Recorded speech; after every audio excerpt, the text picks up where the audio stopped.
It's called the New START Treaty. It comes as President Biden is in Poland at this hour, where he will deliver remarks very shortly, one day after a surprise visit to Ukraine, marking a year since Russia's brutal invasion began.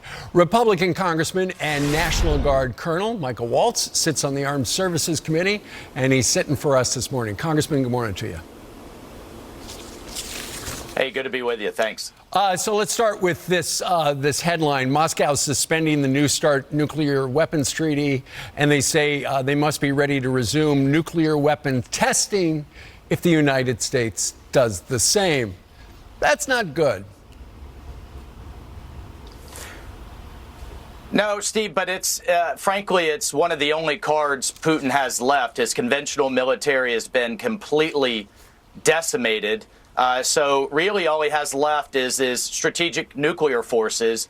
The irony with the New START treaty is that President Trump and his administration wanted to negotiate a better treaty, one that the Russians weren't cheating on so much because they were cheating on the treaty left and right.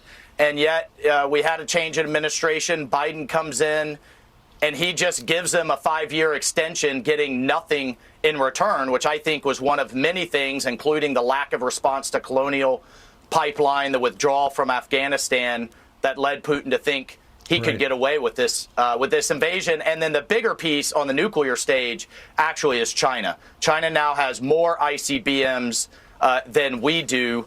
They're looking to triple their arsenal in the next few years.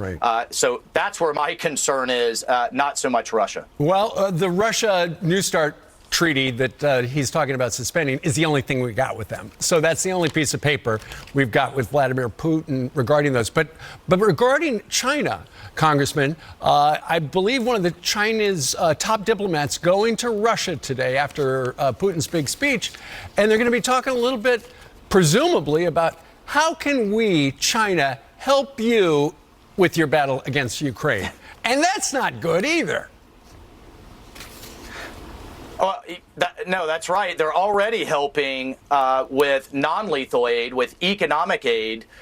Their imports of Russian oil have increased over 50%. So everything that basically Europe has walked away from, China and India have picked up the slack in terms of the Russian economy. So much for the highly vaunted sanctions that that Biden said would go in place on Putin. Those things have more holes than Swiss cheese. And what I want to hear today in the speech, Steve, that Biden is going to give, a couple of things. Number one, what is the policy of the United States and Europe towards China?